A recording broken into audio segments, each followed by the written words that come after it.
This is it, the final chapter on this channel for the 2026 Speed Puzzle World Series. I am joined in this special episode by the founders of the World Series, Mel Townsend and Lou Jackett. We'll talk about some of the amazing aspects of the World Series, some of the challenges that came up, hear about their thoughts from it, and watch as I find out live where the 2027 World Series will be held. This is also my 100th video on this channel, and I want to quickly thank everybody that has subscribed or watched even a minute of the content that's been posted on here. I appreciate it so much, and I do have some ideas to commemorate this milestone coming up, so stay tuned for that. But for now, one more time, let's hear from the organizers and the founders of the Speed Puzzle World Series, Lou and Mel.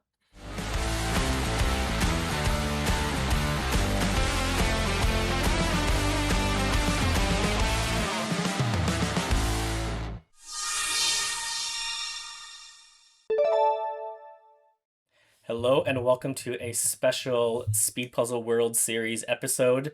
Welcome back to Lou and Mel. Thank you for joining me. You're welcome. Thanks for having us. So this is a special episode for multiple reasons. One, you're both returning to this channel. Mel, it's your third time on here.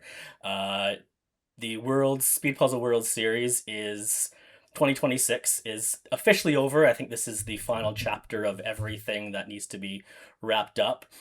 And it's also the 100th episode on 100th video on this channel as well. So everything is kind of all coming together. So cheers to everybody in this. Congratulations. In this channel. It's been a lot. Let's go straight into the 2026 World Series. We will try to talk about the 2027 and see what comes out from that. We'll save that for later. Because let's close this chapter. Just tell me about the 2026 World Series. What are your thoughts now that it's done? It is over. Wow. A lot of thoughts, and it's just been an absolute amazing ride. Before we get into it, let's just not gloss over the fact that this is the 100th video. So congratulations to you, Adam. It's fantastic. Thank you. So the last month has just been amazing. You know, the energy that came from the event was, it was everything we dreamed of. And in fact, in many ways, a lot more. And then we've really just thrown ourselves into organizing the next one. So it has been still very busy for us behind the scenes. But we have had the opportunity to really kind of digest many elements of it. I think, we're still processing a lot of the cool stuff and all the stories that we're starting to hear online as well through social media, all the different sort of facets of the event that people really enjoyed. I'm enjoying that as those stories still roll in. Yeah, Great. For sure. And I think also I've enjoyed post coming home and actually being able to do some of the puzzles myself as well. That's been really nice because now I can see what people are talking about when they, discuss our puzzles that we chose for our event. Now I'm experiencing them as well. I'll be like, oh yeah, I can see how this was that. So yeah, that's been really nice too. But yeah, as a whole, we loved Munich. We loved our first edition, and like Lou said, what a ride. Yeah. Are there any puzzles where you're thinking, maybe not that one, or that's a lot tougher than we thought it was going to be, or easier? That didn't happen, but yeah. Obviously, the panorama, I think, is the one that was the obvious kind of biggest challenge of the weekend. I have now done that one, and yes, I agree, it's a challenge. Mel, what are your thoughts on the panorama? That one I've still not got around to doing. I've done 4 out of 6. I've not yet done it, but I will say with the panorama, when I saw everyone's training videos popping up on Instagram, there were not many people focusing on panorama training. And I must say, I thought that was always going to be the toughest one, the underdog, that kind of if you could master a panorama, like you've got a good lead, because everyone focused on the unboxed, the mystery round, and predominantly, I believe. And I just feel like not many people were posting panorama practice. And I do think that's a different beast. And we saw that at the competition. Yes, the image was harder than we anticipated it would be, but I also feel like the format and the space it took up was also a challenge that maybe people didn't expect it to be. The extra piece counts with, you know, so I just feel like that could have had a little bit more emphasis in the training leading up to it.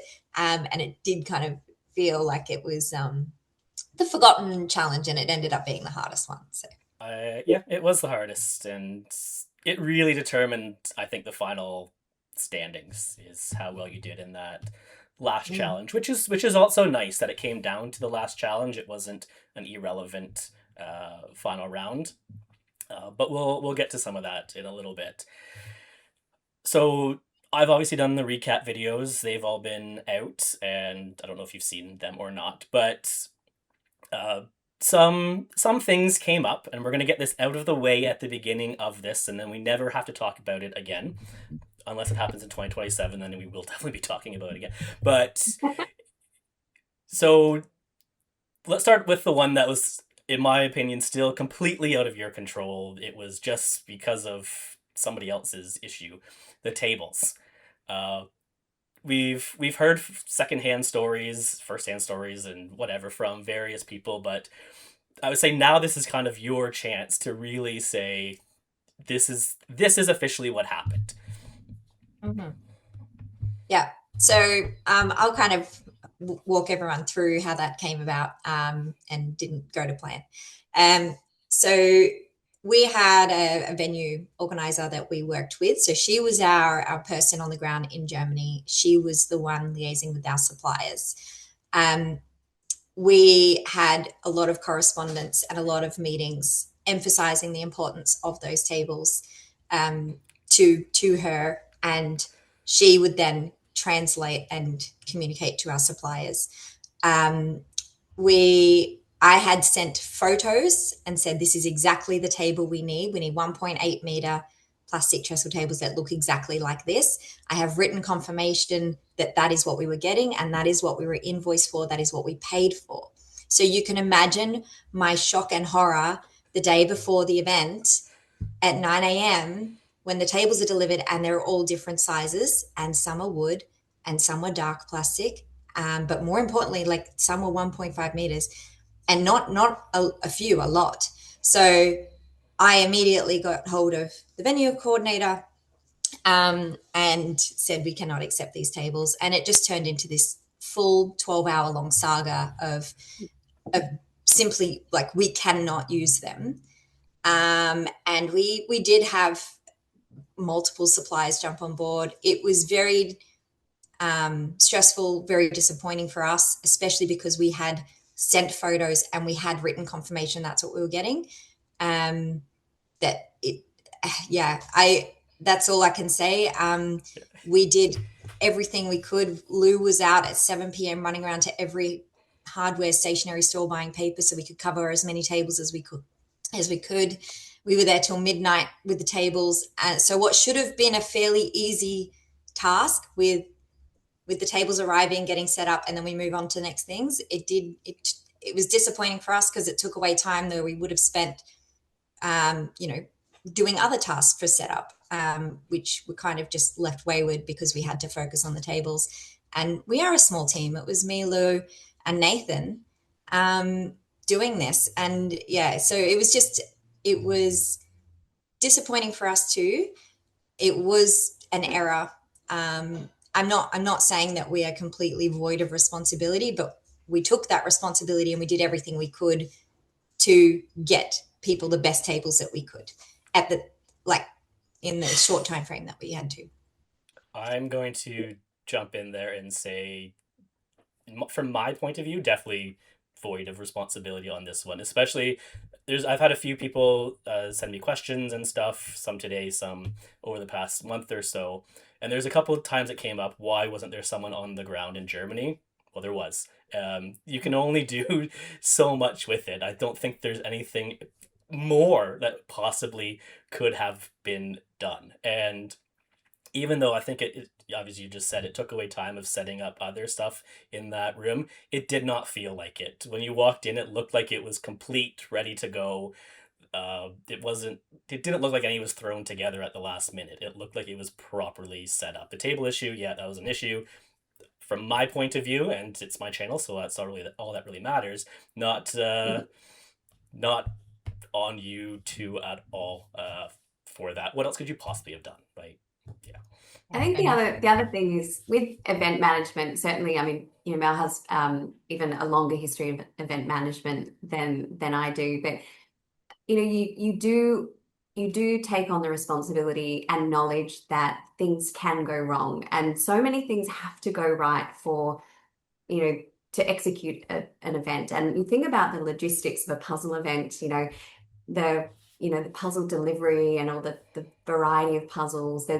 They're actually quite complex. So Mel and I definitely don't shy away from adequately planning and having contingency plans. And yeah, I think for us, we just know that at every step along the way there's a risk that something could go wrong. And yeah, unfortunately, this was one of those realities, and it did go wrong. And we planned accordingly in all the other areas that meant that we had enough reserve to try to find a solution. Yeah, for us, it just wasn't acceptable to have shorter tables and to reduce the competition area for everybody. So, we had to sort of make a decision that was, yeah, like we thought in the better interests of the puzzlers, based on the reality of the situation. But yeah, that's the responsibility you take on when you're an event organizer. So, but yeah, we don't shy away from the challenge. But yes, it will not happen again. You can be absolutely certain of that. The conversations that particularly Mel that we've had with the venue and suppliers for our next event, it's Oh, yeah, the next yeah. table supplier has already kind of copped it a little bit because I'm like, you must put in writing in the contract that this isn't like. So I said, I'm sorry, I'm taking out someone else's mistakes on you, but yeah, I've done as much as I can with the next supplier to ensure that will never happen again. So other than that nightmare situation happening that first day, and there's always going to be something that goes wrong. I'd rather, like, obviously this was a big thing, but I'd rather something go wrong at that point than something awful during the event. So if something's going to go wrong, that's, I guess, the time to do it, if there's a silverish lining with it. Once the tables are sorted to the best of your abilities and things are starting to be set up and you're getting to the later hours of the day before, what kind of feelings are going through the two of you at this point, thinking in less than 12 hours, one more sleep, this is actually happening? There was a moment where Lou and I were standing on that top balcony and the lights were all on, the tables were all set up, and it was very late at night and we were having a quick bite to eat and we were just standing there looking out over the tables. And we actually have a photo of that moment. Someone took a photo. And I think we were just kind of like, deep breaths. Okay, let's do it. Like, this is happening. Yeah, I don't know. I think it just felt very real. Something that we had been planning for a long time on paper, in meetings. It just felt like, okay, we're actually here. We're actually in Munich. We're actually doing this. Yeah, I remember that moment. It was a very emotional moment.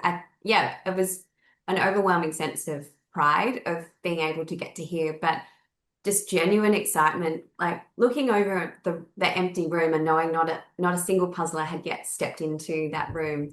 But then thinking, fast forward 48 hours from that point, all of these experiences would have been, they would have had them in that room.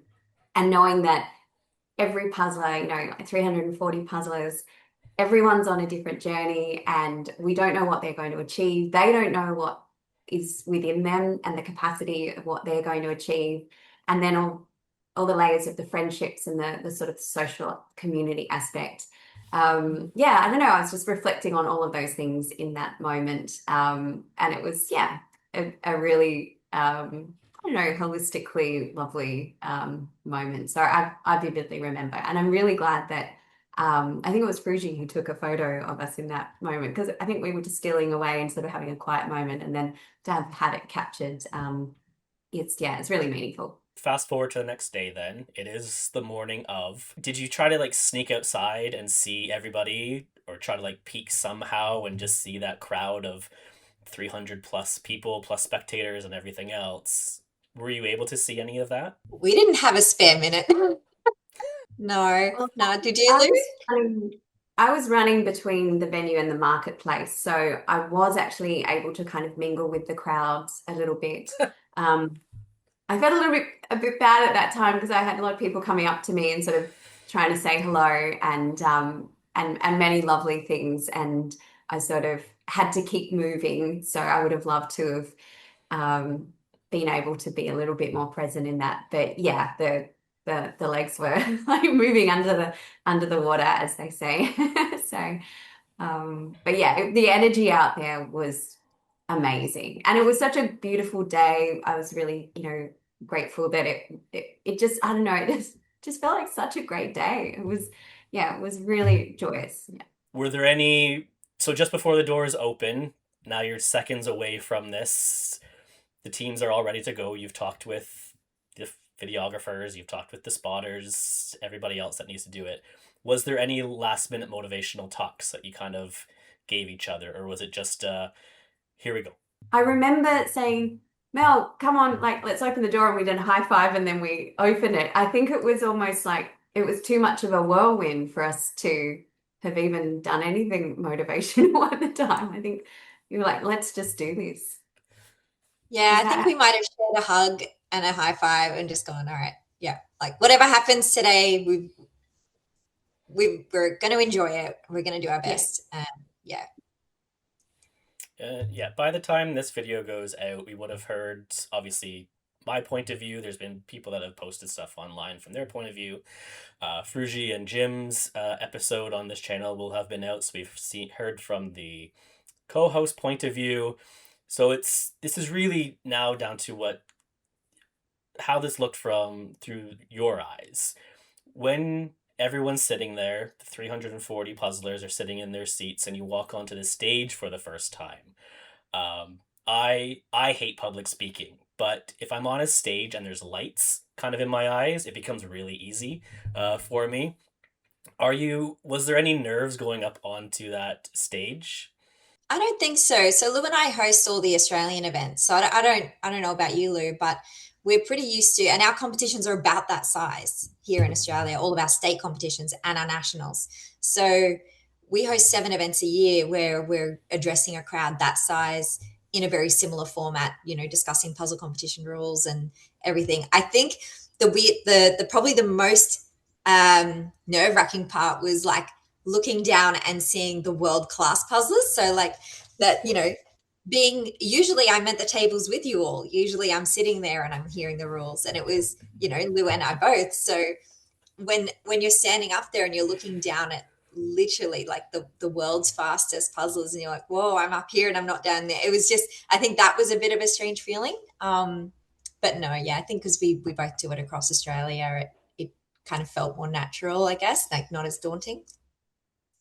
Yeah, and I think for me, whenever you sort of get up and host and you're on stage, for me it's about the nervousness of the people in the room. Like I know that our role is there to guide people through, what they're going through in preparing for the competition to start. And so that allows me to not feel nervous because I feel like it's about the participants and yeah, we're just on the stage to really to kind of get them to the start of that competition and then it's up to them. So I'm conscious that they're the ones who are performing. I don't feel like I'm up on stage performing in front of them at all. Like it's a really different shift in perspective. So yeah, and I think coming back to what Mel said, looking down on all the competitors, I mean, I don't make the finals at World, so I'm not like Mel. I can't claim to be in I there. did it last year. So, but it is, yeah, it's amazing to see so much talent concentrated in the room, and yeah, I think that feeling that people have put that trust in us to create, and we had a vision to create an event that we thought would resonate with them, and do justice to the talent that is constantly evolving in speed puzzling. So it was very surreal to see that the fact that people are there on the table and they're getting ready and they're excited to start the competition. It's just the absolute validation of an entirely new concept. So all of that was what was going on for me at the time, and it was just, yeah, really kind of enormous gratitude, I think, for everyone in the room.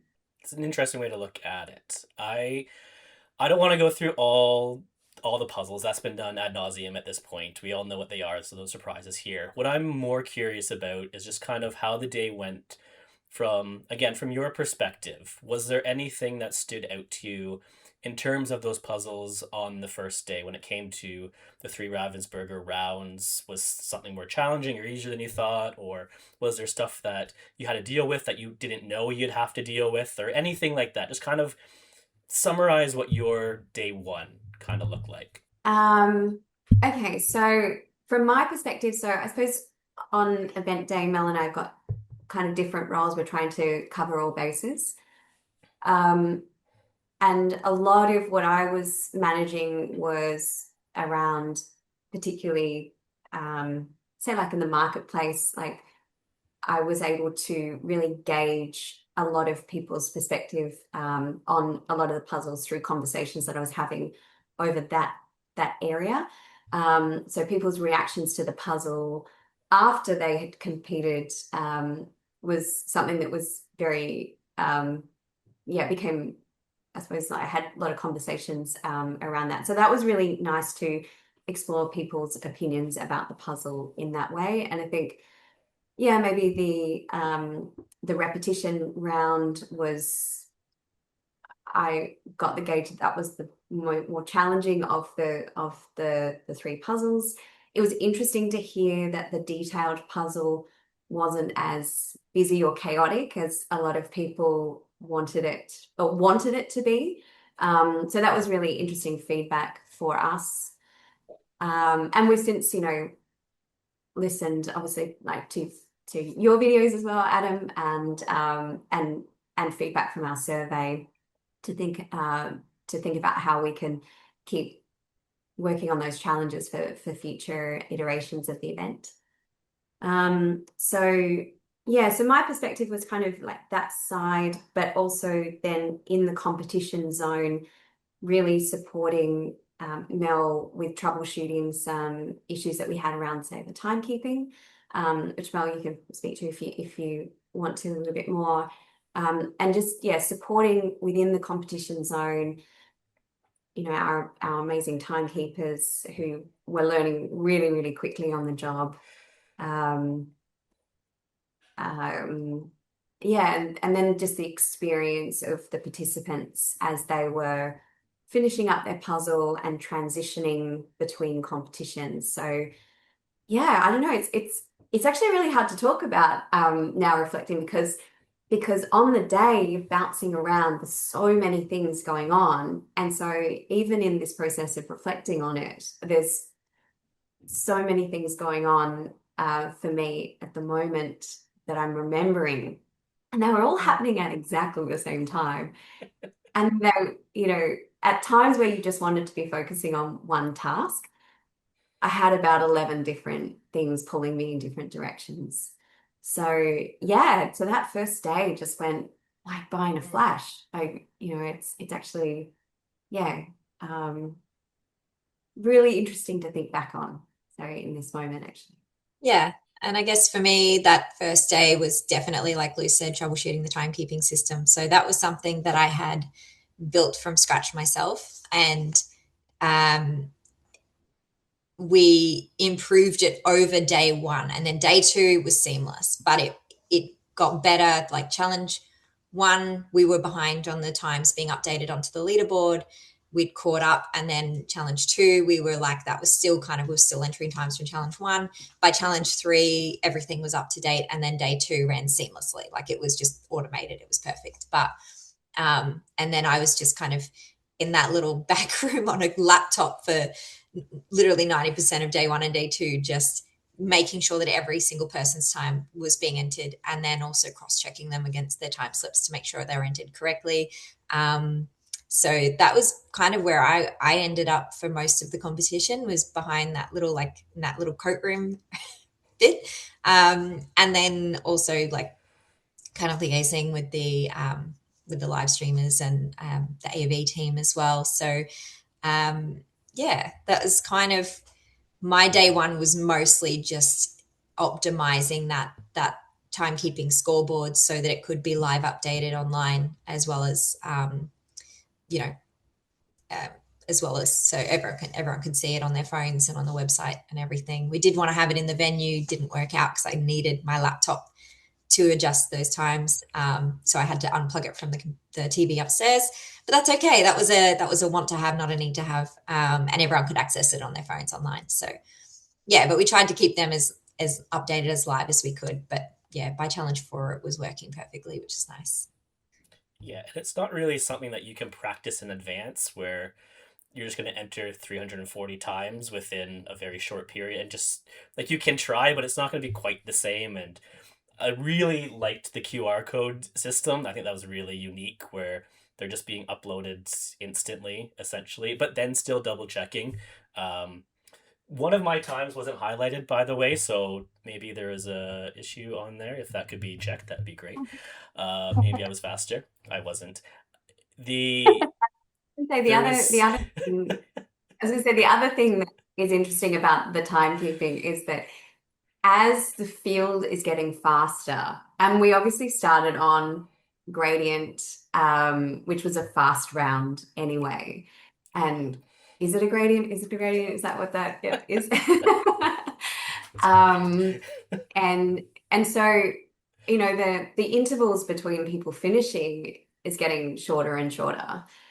And, you know, you think about just a competition, even in the finals at Worlds like 2 years ago, the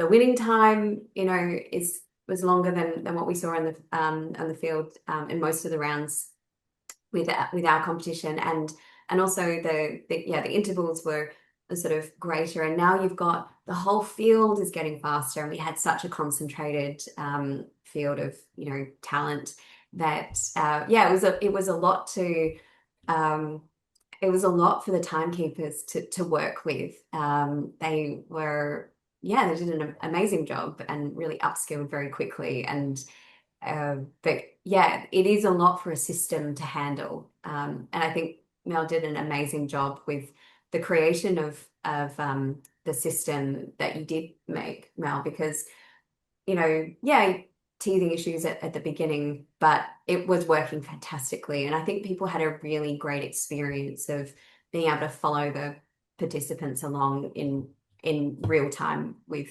the uploads of time, which I think enhances the experience of people watching and following along. And yeah, so yeah, well done, Mel. So, thanks.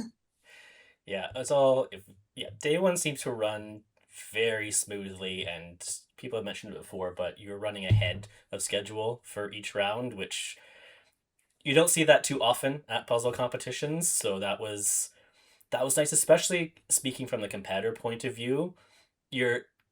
Because every round at this competition is high intensity. I've described it as it's a final 6 times in a row, because every single second matters. If the round's going to start at 2 o'clock in the afternoon, you just want it to start at 2 o'clock in the afternoon, because you have to stay on this high adrenaline rush for you can't let that drop. So I think that was really helpful for the competitors. We didn't have time to sit and kind of wonder what was going on. It was right, 2 o'clock, go, and it was, oh geez, okay, here, like away we went. So I think day one from our point of view, from the competitor point of view, ran as smoothly as an inaugural world international event is going to run. Obviously, it might be different from your point of view on it, but I think it all went fine. There was, and then the other issue that people have mentioned, just stuff with the lighting, which not ideal. From my point of view, it's very tough to again to know when you're looking at a venue what it's going to look like with all the tables in there and everyone. It's getting a perfectly lighted venue is very very tough. But there was a couple tables, I guess, where the lighting wasn't ideal. Um, Obviously, you can't do anything about that, but the event's done. Now it's about looking towards the next World Series. Has that kind of impacted how you look at venues going forward? Yeah. Yeah. So something that I learned is not just is basically ceiling height. So we look at lighting when we visit venues, but I haven't really considered ceiling height as a factor in that. As long as the lighting is good, but ceiling height actually made a huge difference here. So the when the light is higher up, it disperses a lot more. So where we added more lights in those the side columns at Munich, because it can't disperse as much because they were lower ceilings, that was an issue. So we've definitely taken that on board. So not only has that hugely impacted the next venue that we've chosen and every venue after that, but just not only looking at the what's the lighting like, actually what's the ceiling height like, because if we need to add more lights, we need the space to be able to do so and disperse it without casting harsh shadows on everyone. Lou, did you want to add anything to that? Yeah, no, it's absolutely true. With this venue, we definitely did think we did work with the lighting team, and we paid for an enormous amount of extra lighting actually on those sides. And yeah, and that was actually installed a couple of days before the event, so it was an enormous amount of work that went into it. I think the lighting tech crew thought we were pretty demanding as event organizers. So we just kept saying more and more lighting. And yeah, we recognized that there were some darker spots. And yeah, sorry that we weren't able to get completely, even lighting for absolutely everybody. But I don't think that's going to be a problem with the next venue. I like a little bit of a teaser bit there. Day one comes to an end. This is people were definitely tired. I don't think I've seen a venue clear out as quickly as possible at the end. Not because people wanted to leave, but more that they just mentally had to leave. It was a very draining day, from the competitor point of view, at least. Um, at the end of the day, I stayed there for a little bit. I recorded some stuff. That was the first time I actually spoke to you in person, Mel, which was kind of nice, just sitting in that spectator area and just like being able to sit down for for a couple minutes. Met Nathan for the first time as well, which was nice. What was it? How was it for you at the end of that day in terms of the day's over? Is it we need to go to sleep at this point, or it's look, we gotta fix a dog, we gotta fix this thing or make sure this is corrected, and it's still look, we still got hours to go. We actually finished up at the venue a lot earlier than we probably thought we would. We kind of, yeah, I suppose in a way, going from the third to the fourth challenge, because we'd done such quick transitions between one, two, and three, we got all our systems down pat at that stage. So we just felt that we knew that challenge four was just like another transition. And so, but of course we were tired like the participants. So I think we just gave ourselves permission to really just have some downtime that night. We did get together for about 2 hours, and we sort of had a meeting. Yeah, a bit of a debrief, and then also just kind of briefing the following day to be like, all right, what are we doing differently? What are we tweaking? What are we changing? And then we kind of went our separate ways for dinner, I think, Yeah. yeah, just having that bit of downtime to just kind of decompress and Hmm. yeah, take in the day, come back and do it Yeah. again. Yeah. But we did get good night's sleep and woke up pretty fresh the next day. It wasn't, yeah, it wasn't this kind of like crazy, we're so stressed and oh my gosh, we have to do it again. It was like, okay, no, great, excellent. I think, probably apart from the tables and yeah, the kind of the feedback that we were getting on the lighting issue, we were really happy that everything else had gone so well because there's so Yeah. many other things that went well, and it's lovely that we don't have to talk about those elements so much Yeah. because yeah, it's great. They worked. Yeah. Yeah, walking in on day two, again, from the competitor point of view, I wasn't sure how I'd feel about being at the same table the whole time. I went back and forth on this before the event took off. Or before it started, I thought it might have made sense to move people around as the times were adjusted and getting certain people closer to the whatever. But it wasn't, and I realized I preferred it because it was walking in and you see the same people around you, and because you went through those three puzzles the day before, and now you're about to go through the three tougher puzzles. Now it was like a little group of like a little community thing, and you could see it in all the different areas around that room, especially if you didn't know those people before. So I enjoyed that.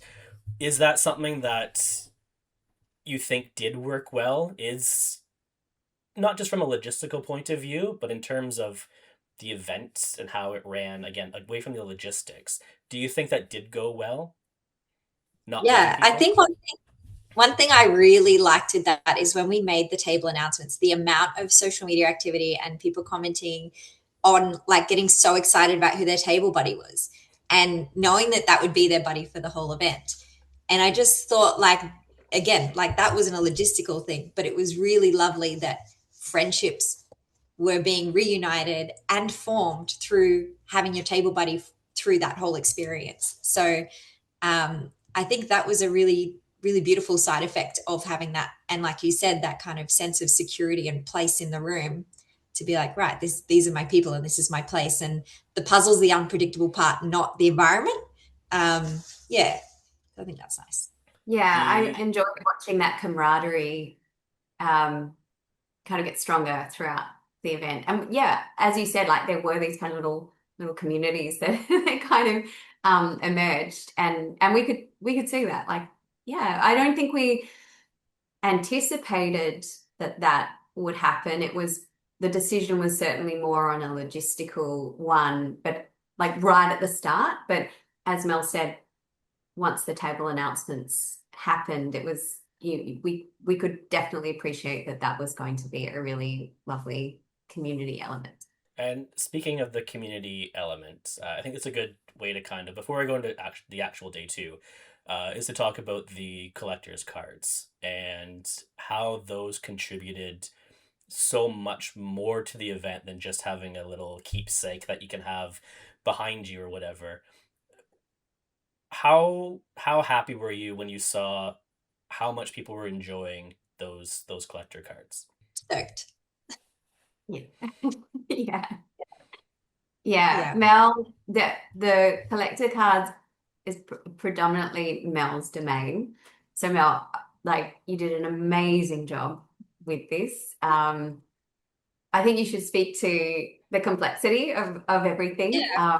because So yeah, and I'm really proud I of her for this. I was worried. So we ordered 4,500 cards, I believe. And I was worried that we'd be coming home with a stack of cards. And when I found out they had sold out halfway through day one, I was like stoked. And then I was like, should I have printed more? And then I was like, no, this is good because now that they're all out there in the world, now the trading begins and people will swap amongst themselves. And so I kind of went through this roller coaster of like, I didn't order enough. Wait, no, this is good. Oh no, like, and I was also glad that I wasn't bringing, hundreds of cards home with me as well. But I'm stoked with how receptive everyone was to them.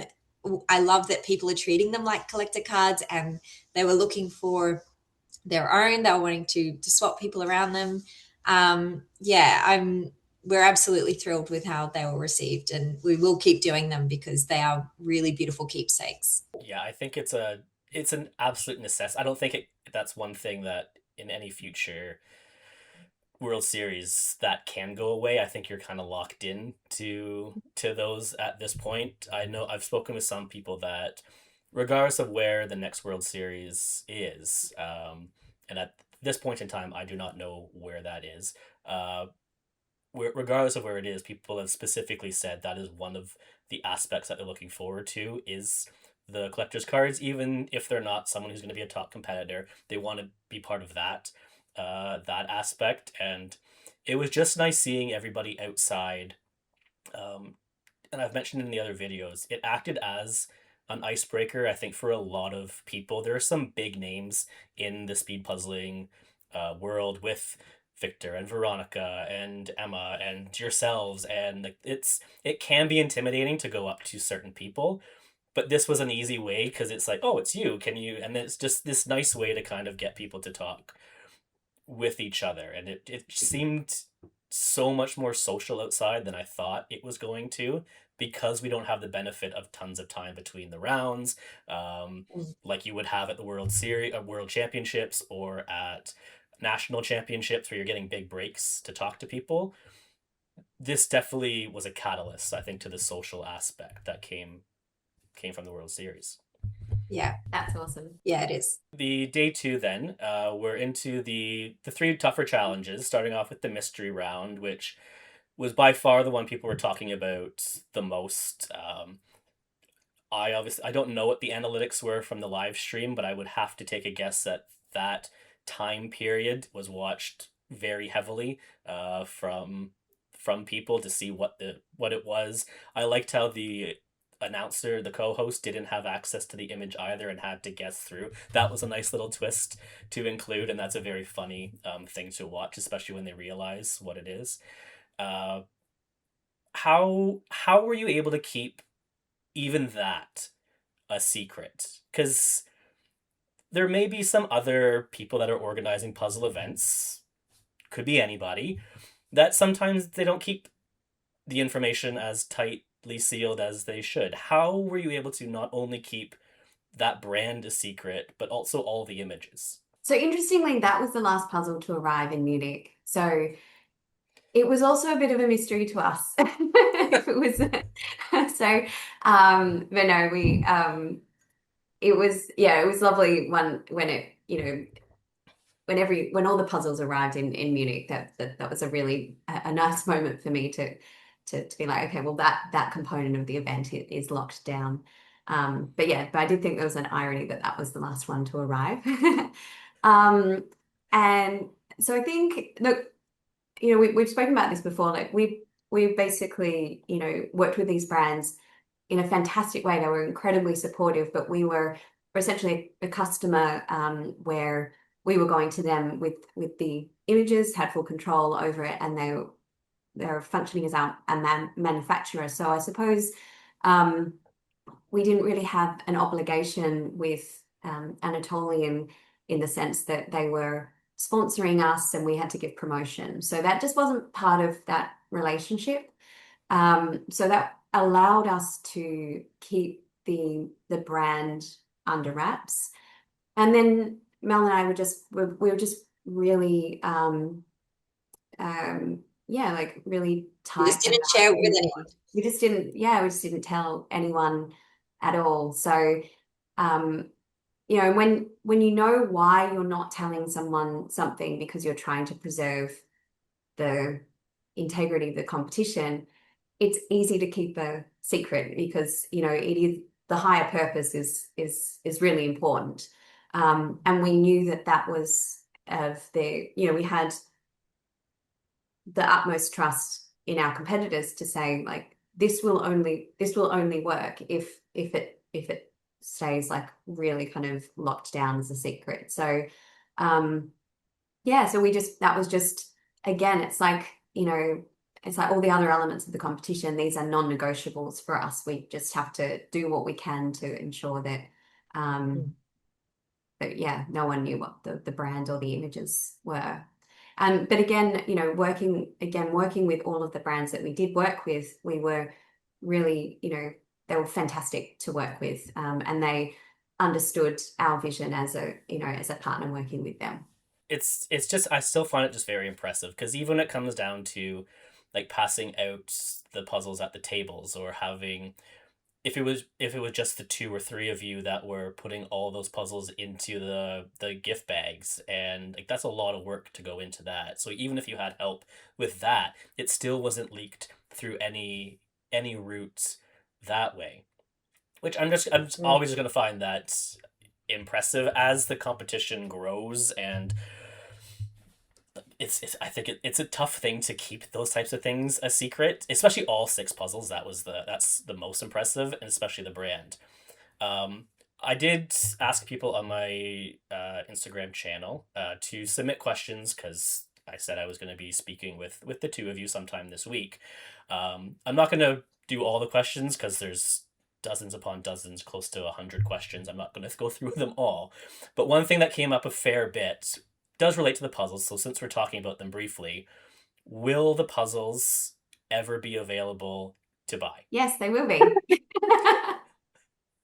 There's going to be all 7 of them? No, only the 6 competitions, the 6 competition ones. So not the Rainbow Rascals. There was a fewer number of those available, and we did actually sell out of those. I'm not surprised. My only slight regret from the World Series is I didn't buy multiples of those copies if they were available. I only bought one, because I was like, there's only one for each person, and then I didn't buy the rest. That's my most requested puzzle for people to borrow back in Canada, because there's only probably 4 or 5 copies in the entire country at the moment. But I don't want it to get ruined, so I'm very particular about who's going to be able to try it out, because I don't want that one to be damaged. I won't make that mistake next time if there's a special puzzle again. But in case people aren't aware, and I don't know if you can speak to it or not, why was the Rainbow Rascals even a puzzle? Like, why was it there? It seemed very random on the first day for it to be like, hey, here's another puzzle. Yeah. Yeah, so look, Ravensburger was absolutely amazing when we were working with them, and there was an opportunity, particularly as we were, you know, getting closer to the event, and again, the importance of like contingency planning. You know, we were planning this event at an incredibly uncertain time globally, as you know, as everyone is aware, with, you know, the potential for shipping delays and you know, increasing just, you know, uncertainty in the world. And so you know, as we got closer to the event, there was really an opportunity to think about, well, what if something, you know, a puzzle didn't arrive, or was damaged, or it wasn't, you know, there was a print kind of that didn't work out. And yeah, we had the opportunity to add to our existing order with Ravensburger. I think, you know, we've got some really, you know, special kind of, you know, yeah, the really special people in the company who were able to sort of support us with an additional puzzle. And I think that was, again, really, you know, important to, yeah, just have something from a contingency planning point of view. We thought that that was incredibly important for the competition. We didn't want any of the rounds to, you know, not have a suitable puzzle. And then it was just a really wonderful sort of, I suppose, a situation to have where we had an extra puzzle at the time of the competition starting. So then that gave us the ability to be a bit creative about what we're, you know, what we could do with that puzzle. And that's where the speed run sort of at-home challenge came up. So yeah, and I love that it, even though it was sort of an afterthought puzzle, I love that it's really been well received. So yeah, that was just a bonus for everyone. It was a bonus for us as well to see the joy that that puzzle has brought. Yeah, and not just this at-home speed puzzle challenge. There's also Victor's challenge that incorporates that puzzle as well. So really, the eighth, seventh, and eighth challenges have stemmed from this to keep this going um, even longer. Which it must be nice to see that engagement still happening even a month on, over a month now from it going. Yeah. The mystery round, obviously, it was great. The Anatolian puzzle. I don't think many people guessed Anatolian would be the puzzle, but it was great. It's probably my favorite puzzle of the weekend, other than Rainbow Rascals. Uh, but what was interesting at this point, once the mystery round ended, it kind of jumbled up the big lead Victor had at the end of day one, was suddenly being wiped away pretty quick with Marquetta winning the no, Marcia winning the first two rounds of that day. But going into challenge five, having a 6 second difference at the top of the table.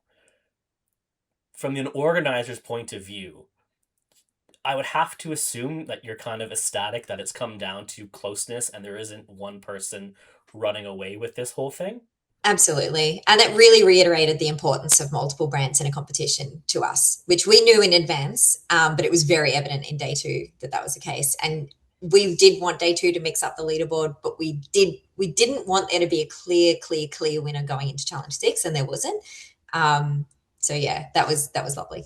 Yeah, I think, it was very fun watching that kind of unfold. As we head into challenge six, it's the panoramic round. Yes, we know that it was a challenge and not a lot of finishers with it. But again, from your point of view, as you're announcing this is the final challenge, Mel, you've done your solo on the stage.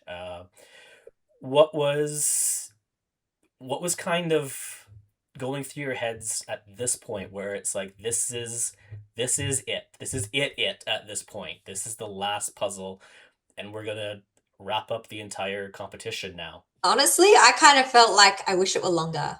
It felt like a lot of effort and a lot of work for a 2-day event. And so getting to the end of day two, I was like, wait, that's it? Wait, we need more. So yeah, that's kind of how I felt. Yeah.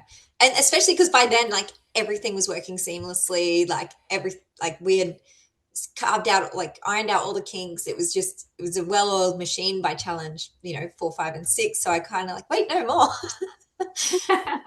Yeah, no, absolutely, because everything was so concentrated into the 2 days, and we had, so many achievements. We learned so much, and yeah, it was crazy because it it felt absolutely epic. So much had happened, but then at the same time, it had gone by in a flash. So it was this kind of bizarre, yeah, I think, yeah, it was like a time warp. It was just, yeah, there's so many things going on. And then, yeah, and you're like, wow, that was, we've done it. Like, it's behind us now. And I took a little bit of footage of just the kind of the pack down, and all the lights, extra lights that we've got installed, were being descended by cranes from the ceilings, and all the flags were coming down with like the cherry picker. And it was such an interesting kind of surreal experience, seeing everything that we'd created just kind of just be pulled apart, like kind of like the way we pull apart a puzzle. Like, it was just, I don't know, the puzzles are just really interesting. And yeah, I don't know, maybe it's like doing a 500-piece puzzle. You do it fast, and you're like, okay, now we break it up, and now let's do the next one, which is kind of actually what we've done.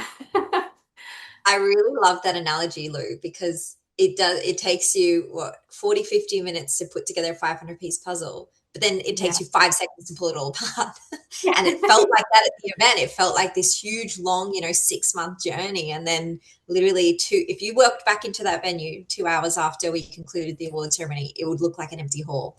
And it's crazy how how that plays with your mind to be like, wait, it's literally empty now. It is Yeah. nuts. It Yeah. was amazing how quick it all did happen because again I was up in the spectator section recording the on the on site video as it was done, and in the background you can see the tables being taken down and all the just it's just that was it. It was so quick. The trucks pulled up almost immediately as though they were waiting at the end of the road, and it was just get this all out.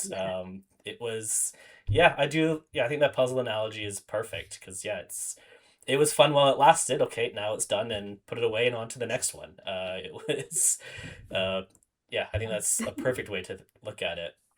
And then Yeah. just finally, when it comes to the competition itself, uh, your thoughts on kind of the results. So first of all, we'll look at Victor first. First time he's won a international championship. It seems like there should have been more, but there hasn't been. It was Victor's time. What were your kind of thoughts on him in particular, I guess, winning? Immensely proud. Yeah. Like A he's not. thoroughly deserving winner. Yeah. Yeah, absolutely. Um, he's not shy to share his times online. He works so hard. I know how much else in his life he's sacrificed to get as good at speed puzzling as he is. So yeah, I was just so thrilled for him. And yeah, it was his time, and I'm so proud of him. He earned it. Yeah. Yeah. The other thing I think we're happy about with that with the victory that Victor achieved was that, it was really important to us with designing this competition to, we knew that the variety of the challenges were going to mix up the leaderboard in different ways. And yes, we can see that the panorama puzzle was maybe a little bit more challenging than we had and maybe anticipated. But it was very satisfying to know that his victory was so cemented with the lead coming out of Challenge 6, that he'd made those gains during that final round, and increased the lead from when he went in. And so I think for us as organisers, it felt that we'd created a competition that allowed people to find someone who was a thoroughly deserving victory, and for all the top 10 and then all the place getters behind them, like it just felt like it was a well stratified kind of field. And so that was nice feedback, I suppose, that we've been able to take from the event. Yeah, and it could have really been anybody as well. And anyone that did win overall, I think, would have earned the victory, regardless of who that final person was. And it just happened to be Victor in this case.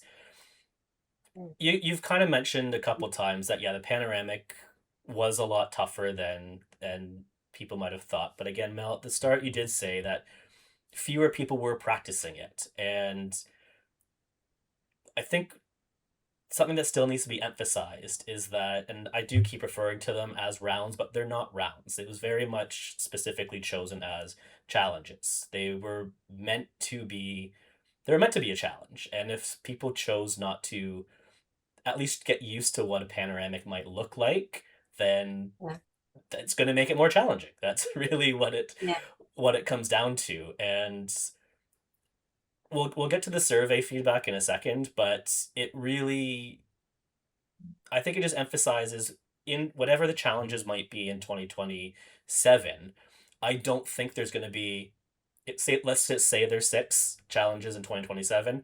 I don't think there's going to be a round where people are like, you know what, I'll deal with that when we get to it. I think every round, if people are really going for it, are going to be thinking, no, I can't let one round pass because it cost some people 20, 30 spots in that last round. It benefited me hugely, so I am great with it. I have no issue with the final round whatsoever. But I don't think you're going to see that disruption in any round, any challenge next time. Yeah. Very quickly with the survey feedback stuff, you did send out a feedback survey, which is always nice to get. What some people did ask, and it didn't really make sense to me on how it's possible without giving away or too much about the next World Series or what you chose not to do for the next World Series and all this other stuff. Will any of the feedback be shared in any sort of way? No, it's just used for us internally so that we can keep structuring the events. It's a way to get everyone's feedback and take all of it into consideration rather than ask. So there are a few louder puzzlers out there who are very vocal with their opinions. This allowed us to get opinions across the board, even from those like not so vocal puzzlers on social media and stuff. So it was just holistic data for us to frame and plan our next event accordingly to the feedback that we got from everyone. So what it did is it leveled even those loud puzzlers, their opinion mattered the same as everyone else's. Whereas it's really easy with social media to, to kind of hear those voices louder, but the survey allowed us to hear it at the same volume as everyone else's, essentially. So no, that won't be published. That is our information, so that we can keep serving the puzzling community. Which makes sense to me because, like, for instance, one of the questions that said, where would you like the next one to be? Overwhelmingly, there's a lot of Europeans that attend the World Series, so that might be their number one choice. So it's not going to be weighted, especially if you plan on moving it somewhere else or something like if people really want a certain specific type of challenge to be in there, but you can't source a proper puzzle or something appropriate, but you've shared it. Oh, 70% of people want a random cut for some unknown reason. I'll use that as an example. Please don't have a random cut. If that's what they want, but you can't do it. I think it just creates people complaining about other stuff. So yes, it makes sense to me. For the people that asked that question, there's the answer. Great. Yeah. Done. Before we go on to the next World Series and the questions that I have for that, just to kind of wrap up the 2026, not like final thoughts or anything, but just like kind of feelings on how you felt once this was all done and you had time to reflect on it a little bit. Was there anything that made you particularly happy or appreciative, or things that you wish, or something that you wish had happened differently, or anything in that, just generally? I was really happy with how it all went. Mm. Yeah, it's a big risk taking on something like this. You put yourselves out there, and hope that people will buy a ticket, come along, have a good time, and that it'll all go well. And but with these big risks come big rewards, and I think that's exactly where I feel Mel and I feel very similar. We had a huge reward as organizers. That's fuels us, and drives us for the next one. And yeah, we're in a really great place and really excited to be building, 2027. All right, so we're going to move on to the 2027 World Series at this point. I am going to ask questions and see what answers I can give. I'm going to refill my glass here because who knows what's going to happen in a minute. As part of a full disclosure situation here for people that may be watching this video is being worked on while you have made the announcements for the 2027 World Series. At this point in time, the information is out there. I do not know what the answers are to these questions, so I am finding out here for what you can share. I'll be interested to see if I can get at least one no comment in this, because again, I don't know what is being released. My goal is to get one no comment, mostly because I want something to still be a surprise later on, because I liked that aspect of how the information was rolled out the first time, and we don't get the secrets this time of who's running it or where's all this other stuff. That's all gone now. Here we go. 2027 World Series. Start off with an easy one. Will there be a 2027 World Series? Yes. Okay. Where? Number one question. Where will the 2027 World Series take place? Okay. Alrighty. So, as we said during this call, we've made the announcement. You don't know yet, Adam. Our 2027 World Series will be taking place in Toronto, Canada. Yes. You Yes. picked it. I did pick it. I did. And just in case that was the case, just in case. We felt Who so knew? bad not having a Canadian flag in Munich that we just, how do we make up for this? That is very exciting. That is the best news. I honestly, I am finding out for the first time for this. It is why? Why did you decide on Toronto? Especially Toronto. That's even better because woohoo is very, very close to me. What So why? I'm trying it's to think not, of all the words right now and I don't have words because I can't prepare for this, so it's odd for me. So I'll yeah. ramble at some points. Why Toronto? So when we first came up with the concept of the World Series, and we did always plan for there to be more than one, that was always the intention, um, based on kind of like community sentiment. Obviously, it's quite positive, so we are going to proceed with that, run another one. We kind of always envisioned that it would move around the world and not stay in one place, definitely not one city or country, and that it would move around. And even before running the competition in Munich, well before, like in our like early conception phases, we had pegged Canada as a really good option for a competition. So that was kind of always on our radar to explore Canada as an option. And yeah, Toronto's a great city. It's easy to get, well, it's closer to get to than Vancouver from Europe. So we kind of wanted to stick to that kind of central. I mean, it's central for Canada, but it feels like it's on the east side of the North American continent. It's easy for people from the US to come up. And who doesn't love Canada? Yeah. I don't have questions prepared for it because I wasn't I honestly didn't think that might have been the case. I'm gonna take some credit for it just because why not? I know that's not I the mean, like, case, but screw it. you manifested it, you put it out there. Yeah. I don't think I could have. Yeah, I did I bring it up from time to time? I don't know. Will were you able to visit Canada to prepare and kind of check out the city and see it? And if so, thoughts on the city itself? Yeah. Yeah, Would you so like that was so we left some time open for us to travel to kind of respond to the event and um and travel to Toronto so that we could do venue hunting after, after Munich.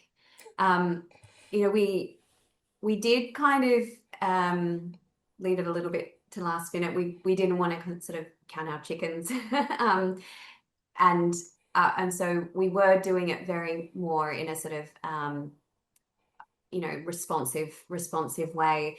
If we had felt that Canada wasn't the right decision after we'd run our first event, we did have the capacity to sort of reconsider that and maybe travel to another location in Europe. But it did feel, maybe particularly because we did have quite a lot of people from North America, obviously USA mostly. It was a really strong support from the USA. We did feel that that North America was going to be the right choice for the second event. So that meant that we basically went through with our plan A, which was to go to Toronto. So we've spent a week in Toronto after we left Europe on this trip. So we actually spent quite a bit of time after the event still traveling. So we've actually not been back in Australia for that long. And yeah, we loved Toronto as a city.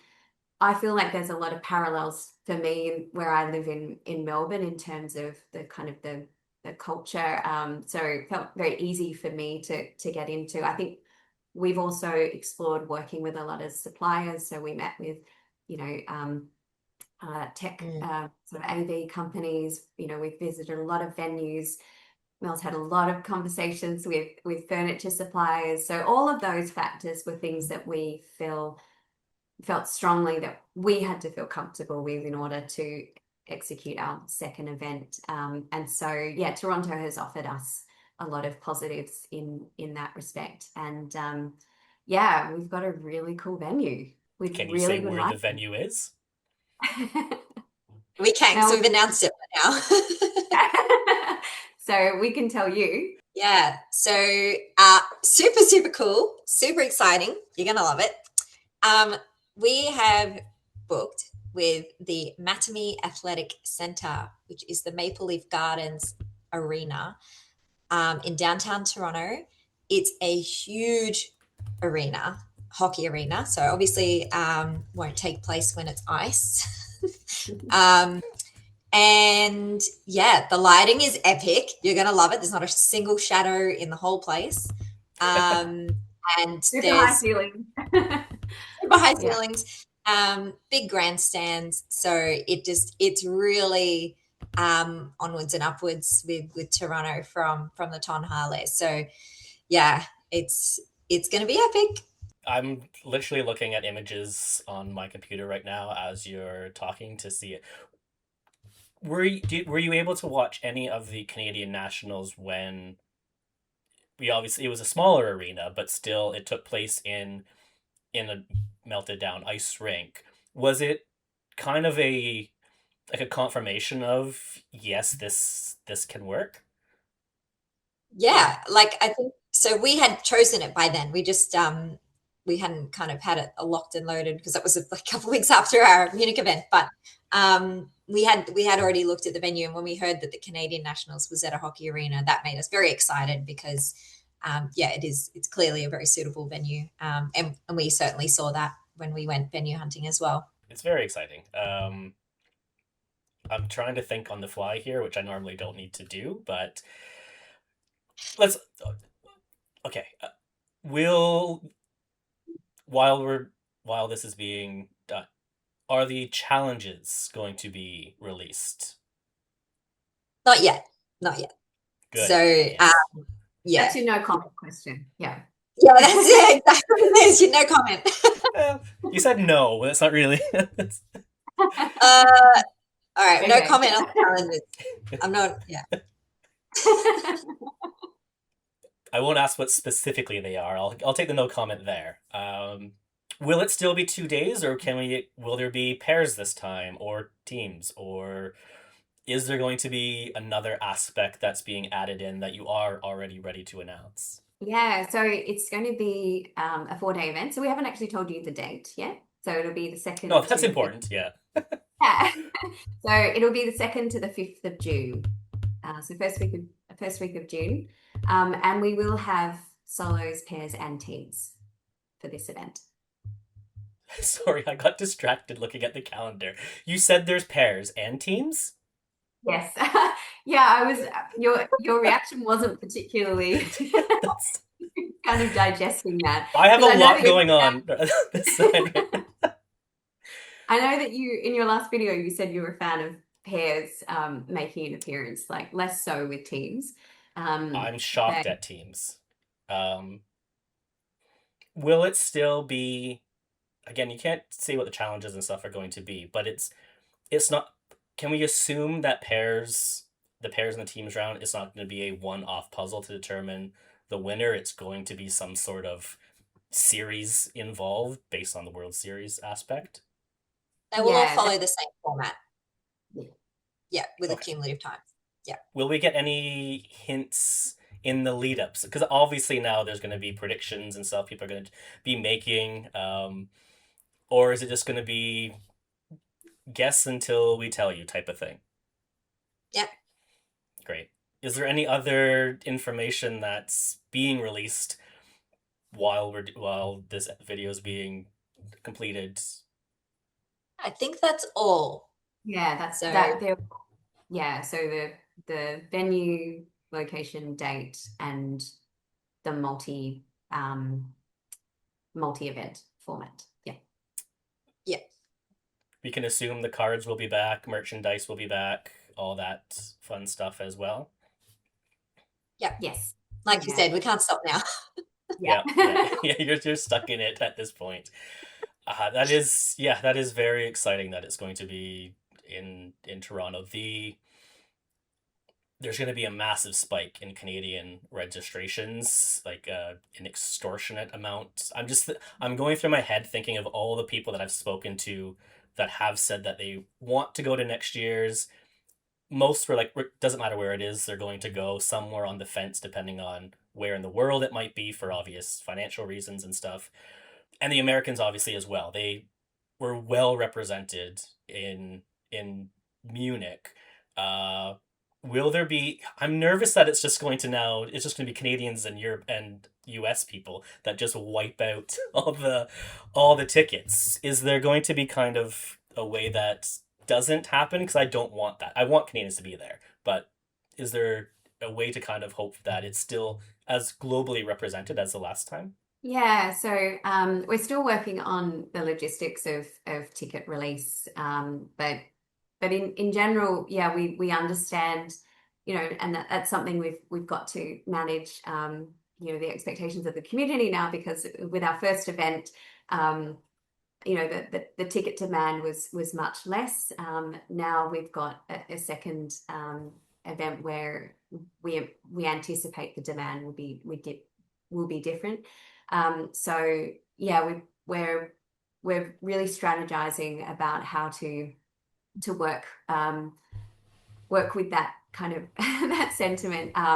So those, yeah, we will continue to work on that, and that ticket release will be something that is sort of months down the track. It's not going to be something that's done immediately after this announcement, so people can take a little bit of time to breathe. Yeah. And yeah, but we'll be continuing to work on that. But I think that that becomes the next challenge of it's a good challenge to have, to be, it's a sign of a good event that if more people want to come. But yeah, lots for us to work on. Well, it's obviously very exciting. I can't wait to see how that's going to go. I'm glad that North America is hosting an international event now. Canada specifically, I think, is even better because obviously, but it's going to be interesting seeing all these top puzzlers coming into Canada, and I think, yeah, it's just going to be a great experience. And even if people aren't going to necessarily participate, or they feel like it's not the competition for them, I can still see a lot of spectators from the puzzle world coming in and watching, and the fact that you have a hockey arena is definitely going to help with with that aspect with it. And I It's think obvious, yeah. it's another reason why we're really excited about this venue, because I think we are moving into the phase of speed puzzling where, if people do really want to come along and see what this is about and be part of the excitement, but they might not feel like that it's the competition that they want to participate in, there's still something that Mel and I believe there's a lot to be got to get out of this event as a spectator, and that, again, that spectator experience in person as well as online is something we're wanting to lean into. And so we're working on big plans to mean to so that there are other exciting things going on in the venue in addition to the sort of the main competition zone. That might mean that if people are interested, they want to come along, they want to watch the people that they admire so much in the competition, that it'll be sort of like more globally something to really celebrate in the puzzling world for them. So yeah, so watch this space. This space specifically, this channel, yes, definitely watch that. And yours too, I guess. But yeah, the I think that's a good way to kind of end my part in this first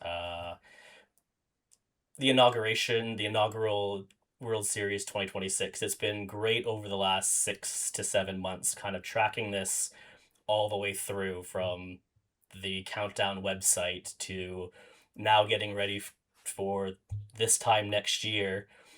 It'll be over. The next one will be over, and we'll be talking about that in a year. It's quite this story that the two of you have been telling over this time. I know I'm here to do the videos and stuff, but it's really like your journeys, your stories as you're going through it, and it's been nice to be a part of that.